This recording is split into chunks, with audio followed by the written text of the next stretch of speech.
Hey, here's a short video for those of you who are looking to buy Harleys, Harley Davidson, from the motor company. I'll tell you very briefly about a situation that happened to me over the weekend.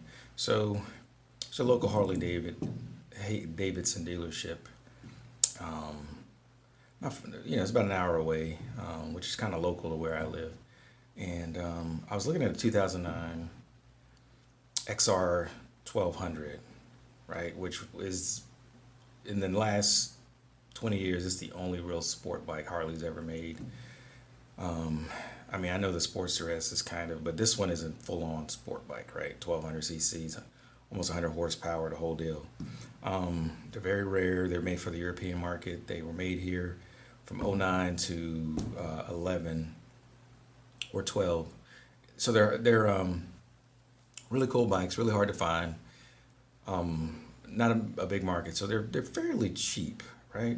You know, for a Harley, mind you, right? So let's keep that in mind. You always got to pay the Harley tax. So anyway, I was talking to a dealer, a couple different places actually. One place had one, but it wasn't. It wasn't. It was listed as with no price. It said call or whatever. So I did, and it was a good price. It was about 10,000, which again for this particular bike is a good price. It's a Harley Davidson. It's older model. It's um, rare. If you live in Canada or someplace, you've probably seen them, or Europe definitely, but here they're pretty rare. So 10 grand, that's decent, right? Um, Talk to the manager, talk to the salesperson. Um, was going to come in last week. My car needed a new clutch, and took a couple days to get the flywheel. Then it took a couple days to get the clutch. So basically, it took almost the whole week for them to finish my car. So anyway, I told them, well, I'll be in early on Saturday. They open up at 9. I said, yeah, I'll be there. The guy was like, yeah, come on by. I'll give you the 5 cent tour and we'll let you ride it. And then we'll let you sit on a couple other things, see what you like. I said, cool. Right. So Saturday morning, I was, excited, got my gear together. And then I went, drove an hour, got out. I get there first thing and I was like, hey, I'm here to see so and so or so and so, right? The two people I talked to, and the one guy was like, the guy who was standing up front with the used bikes. Mind you, well, as I'm walking up, I notice I don't see an XR 1200. And again, if you know anything about Harley dealerships, their used bikes are in the front, right? They sit those outside. And the only time, in my experience, you see new ones out front is when they're about to take somebody on a demo ride, right? So the guy's like, well, let me check. He was like, I don't know, I haven't seen one. He told me that they had auctioned it, right? They sent it to the auction. I was like, well, I said, well, I literally talked to the dude a few hours ago, and he told me that it was here. So I was like, you know what? I just drove an hour. It's kind of a waste of time if the only reason I'm like, it's literally the only reason I'm here right now is to test drive that particular motorcycle, right? I said, unless you have like a roadster, there's nothing I really want. I'm not really interested in anything, right? Or the stuff that I'm interested in is just way out of my motorcycle budget, right? Because again, motorcycle is more of a toy in this country. So can I afford a CVO? Yes, but am I going to pay that money? No, because it's no, like that would be insane for me. Anyway, so they have a 48. He said, well, why don't we try this? And he had a Sportster S, which is the first time I'd seen one in real life, right? I've seen them on videos and stuff. I've never even seen one ride by, right? That's how rare these things are. And they're brand new, right? So they had one with 400 miles of bike, beautiful bike. So we take the 48, which is kind of like the Roadster, but if you know anything about the Roadster sits up kind of high, dual disc brakes, inverted forks. I mean, it's very nice, kind of sporty for Harley, right? It's not XR 1200 sporty, but it's sportier than all the other Sportsters, right? So it's the most Sportster there is currently in production. But then with the Sportster S, they stopped production on the CX 1200, right? Which is what the Roadster is classified as. All right, so take the 48 Force Man, which is a 1200. Nice looking bike. Nice kind of a blue, dark blue green. But I hated it, right? I was like, wow, I didn't realize how much I would like. I hated it. Like the clutch, like the engagement was too high. Like you had to be 9/10 of the way out. I don't like that. What else didn't I like? The way it engaged. Um, it's quick though. It's quicker than I expected. You know. And it's oh, and the worst part of it was though, and this is gonna sound silly, um, was forward controls. I didn't realize how much I like. I don't like those. Um, or maybe the way they were set up. I don't know. But I was like, man, my feet are all up front. Mind you, last two bikes I had a CB750 Nighthawk as my first bike, and the one I traded in, I traded that one in on the SV650, right? So there's my frame of reference. So, um, but like I told him, a good hour in a parking lot, I'd be, I'd be like I'd be okay with it, right? I'm not happy with forward controls, but I mean, you give me a good hour, slow speed maneuvers, because riding it around was fine, right? Just we went a few places and it was cool. Like I got back because I hadn't ridden like for real in years.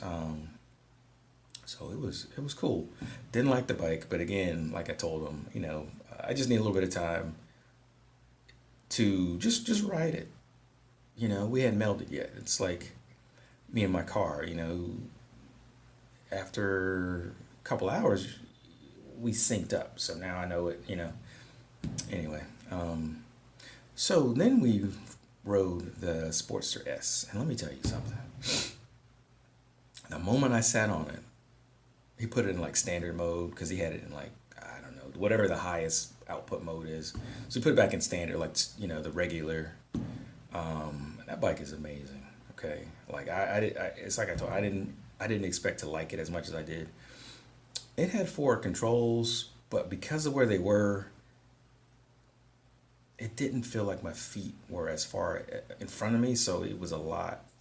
It was like sitting in a chair. I don't know. You know, it was just natural. Good pickup, a good response. The touchscreen, all the technology, the ABS, all that's just amazing. You can sync up your phone and have the map on. It's brilliant, right? And again, I wasn't because again, I walked in to see the XR 1200. I was still like, but where's the XR 1200, right? Loved it though. So when they're saying no, we sold it because I asked a couple times. Even though I loved the Sportster S, but again, I don't want to spend $15,000 on a motorcycle. Not on my first bike, getting back into the sport. You understand, right? So my goal is get something. Well, it's like my dad said: you spend money on something, you get what you want, right? So I've been looking at the Roadster and XR 1200. To me, those are quintessential bikes that I can see myself on. They look the part. I like the Sportster. I like the profile of that bike, right? Anyway, so they sit down, they do the numbers, and they come back, and if I remember, I'll put it on the screen. They come back with like 21.9. I was like, there's no, and like 800 and something, whatever. I was like, look, the Harley website says this is 15 and some change in white, right? It's like 14.99 in black for that year, is the first year, right? You could get either maroon, like this maroonish color, or white for like $400 extra or something, right? I was like, there's no way. I'm not paying $21,000 for a Sportster S, right? So the guy's like, and then I didn't even consider the 48 because again, I didn't like it, right? It's something I could learn to like spinach. I used to hate spinach growing up. I like spinach now, but I had to learn to like it. It took years, took decades. If I'm gonna put down money on a motorcycle, I'm not gonna buy something I don't like. I'm not, no. Like, why should I? Just because it's easier for them. So anyway, long story short, because I'm rambling. A couple other managers come by, and the guy's like, well, what's wrong with the payment and blah blah blah. And I had said the same thing to him as I said to the salesperson. Like on the site, it's 15 and some change. I am not paying an extra $7,000 for this bike, and it's not even a brand new bike. Not that I would pay that much money for it, but I'm not doing that. He said, well, what payment would you be comfortable with? I said, well, I'm cool with, the mid threes, 300 to me, if for $15,000, 300, yes, just do the math, for Harley, they're more expensive, so you expect to pay a little bit more, right? Now, granted, I could go pick up a Suzuki SV650 for, $7,200 or whatever, brand new, 6,000. Used. Maybe I've seen some down in the threes, you know what I mean? But do you really want one of those for $3,000? Think about that for a moment. How much squidding was done on that bike, anyway. So I was willing to make that concession if they brought it. So they come back with 17 and some change. I'm still like, no, man, that's way over. It's a used bike, and it's still 15 and some change. I said again on the site, right? Go to Harley, click the thing, buying options, click this color, adds 400 and something dollars. Click that, click set up an appointment with the dealer, test ride or whatever. I'm like, cool. It's a shame you can't buy things directly through the site. I understand why they do it, but it's kind of a bummer because you got to deal with people like this, right? And I've heard stories about dealers not ever giving you the correct, like the right price. I hope this isn't like widespread, but long story short, obviously I said no, I wouldn't be doing this.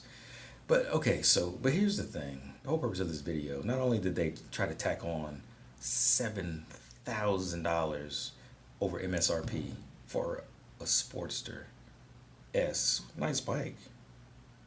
Had all the hoo-has and doodads, right? But I mean, would you really pay 50% more, right? Go out and look at your car. Would you pay 50% more for your car? The car you have right now? I wouldn't. That's why I have a WRX and not STI. It's just not worth 50% more. It's not worth an extra $12,000 to $15,000 to me. It's just not.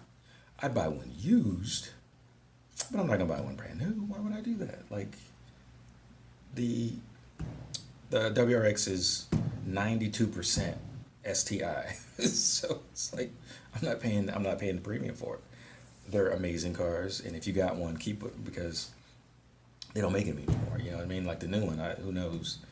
But anyway, the other they sent like reinforcements in, so they get this other guy who I hadn't talked to before, and he comes over. He's like, look. He looked at the clock on the phone. He's like, listen, it's afternoon. He said this is usually our busiest day. He said normally by now we've sold 20. He said, but it's bike week. He said we haven't sold anything, so we're kind of desperate. And he said, you know what? I just threw out that 21 just to see, He said, and he kind of winked. He goes, yeah, just kind of see what you say. And I said, okay, well, I appreciate you being honest with me, right? But I'm not. I mean, it was still 2,000 over MSRP. It wasn't brand new. It's not like they're not other places. It's not like it's the only one in the country. Like there's certain things I understand paying a little bit extra for. Like if you want to be the first person with a Bronco, okay, fine. Pay a little bit extra, maybe. I wouldn't because I had the opportunity to buy one. I'm not paying extra for that. Like I would love one. I'm okay to wait 3-4 years. That's just me though. I mean, I'm okay. My dad, he told me he doesn't buy used cars. I don't mind. I just don't mind. As long as it's decent, doesn't smell like smoke on the inside. Anyway, I'll let somebody else pay for the depreciation as far as I'm concerned. But granted, okay. But here's the kicker. Beyond the 7,000, then drop it down. Now it's 2,000, right? So you guys. So I was looking. I was like, oh, so you guys could literally make $5,000 disappear, like on a whim, right? Just gone. Okay, cool. So then the guy, when he realizes I'm not gonna budge, I'm like, yeah, you know what? I need to get lunch for my wife, so I'm gonna go ahead and jet, right? He's like, you know what? Okay, actually, we do have the XR 1200, but it needs parts, and we didn't want to put it. I said, that's cool. Can I see it? He's like, yeah. So he tells the salesperson, like, yeah, go back there. Okay. So we walk through this little area right off the sales floor, right? Massive sales floor. If you've ever been to one, it's a production. It's amazing, right? Harley knows what they're doing. Walk through this little area. There's like a place where we can get coffee and like a little cafe type deal. You walk past there, right? It's like you go to the VIP section of the club, right? Where it's like, oh, the lights are dark. You walk in, you're like, oh shoot. Anyway, it was like that. So you walk in. There's like 100 bikes back here. Like, they've got like the Home Depot, cantilever shelves. There was like 100 motorcycles sitting back there. And like, I'm not even exaggerating. Like, there were 100 bikes. And guess what else was back there? That XR 1200, right? It was stuck underneath a shelf. So I couldn't sit on it. The guy had to pull it out. It was like this beautiful white R1, like all customed out. It was a beautiful bike. But I told him, I said, look, man, I'll never ride a bike like an R1. It's just not me. But anyway, beautiful bike though. Because someone was like, yeah, man, I'm gonna seriously thinking about buying this one. I said, that's cool. So right behind it though, when he pulled out the XR. I was like, oh, here it is. Looks amazing. It's 11 years old, so it's not the most beautiful. It's sat a little bit taller too. It's like probably about 30 inches, but you know what? I think the Roadster's probably about the same.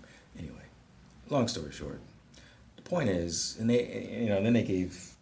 I told them, yeah, like that's the bike I came for. That's the one. Like if you guys had, I even told them before this. I said, listen, if you guys had did what you said, I would buy that bike. Like if I rode it and if I liked it, I'd be more than happy to pay $10,000 for it, right? I didn't say the $10,000 part, but that's what the guy I spoke to first, the sales manager, supposedly told me over the phone. 2 days prior, it was about it's about 10,000, right? 9 and some change. Cool. So if I'd pulled up, I had ridden that bike, I'd have bought that bike from you. So battery's dead, can't start it, right? But I told him, look, I'm still interested, right? Even though I hadn't, right? When I bought my car, same thing. I knew that's what I wanted. I didn't even test drive it. I walked right in. I said, okay, I want this one. They had like silver, red, and they had like a black STI, and I picked the one in the middle, the silver WRX. It's a beautiful car. Had it ever since. Anyway, but I didn't drive until I bought it. It's just sometimes you just kind of know what you want, right? And I know that's the bike I want, so I sat on it. Sits a little tall or whatever, but I can live with that. Cool looking bike. It's a shame they don't make it anymore, but we'll see what Harley decides to do with the new Sportster line now that they have a sport category. Anyway, here's the crazy part. Beyond that, so first you lied about the bike, then you tried to upsell me on something. Then you tried to upsell the upsell. That didn't work, and then you tried to lowball. Well, knock it down a little bit. Like I don't know how basic arithmetic works, but that's okay. Fine. Okay, that didn't work. So then you're like, okay, here's the bike. It'll take about 2 weeks to get the parts in or whatever. Cool. I just had my car done. I understand wait time and stuff. I don't have a problem with that as long as you're upfront with me about it, right? Okay. So here's the thing. So they wanted $3,000 for this XR 1200, which is like 12 years old, right? I'm not doing the math, but it's 2009, so work with that, okay? 2009, they want 3,000 down, and they were going to sell it for like 12. Okay, so let's walk this out. There's a brand new Sportster S, or brand new 2021, but it's got like 400 miles on it, right? Not even 450. It's still in the break-in period. But you want me to pay about the same price for this 12-year-old motorcycle? Yeah. So you kind of know. I was like, okay, cool. Well, we'll see you later. So later on, I get a text from the guy. He's like, hey, man, is there anything I could do to earn your business? I said, I don't know, but a good start would be to, first of all, not lie to me about what's there and what's not there, waste my time on a Saturday. And secondly, you can have it closer to the MSRP, right? And then maybe we can do business. I said, I understand that's not in your control, as a salesperson. They don't decide. I used to sell cars. I understand the desire to make a little money, right? First car I sold was a Suburban, made $1,000, right, in commission. It was amazing, but I got out of selling because I don't like the idea of cheating people, right? It's not when when a big ticket item. Sure, there's emotions involved, like the guy was saying when he was trying to give me that $21,999 price tag. He was like, it's a motorcycle, man. Don't be logical about it. It's supposed to be crazy. I said, there's no way. Like, no. And that's how they get you. And then in a few days, few months, you're like, wow, why am I paying $800 for a freaking motorcycle? Why would you do that? So, you know, caveat emptor, right? Just do your diligence. Wait, if you have to. I guess I'll be waiting because I like sports dress now. Like, that's on my list. Like, I'd be willing as to ride in one. I feel comfortable with it. Again, 30 minutes to an hour in a parking lot doing low speed maneuvers. I think you know, practicing turning from a stop and U-turns. I think that would be the bike for me. Throw a little fly screen on it, call it a day. But anyway, what are you gonna do? So we'll see. But there are lots of dealers. I just want a Harley, and there's a couple that I'm really interested in. So the search continues.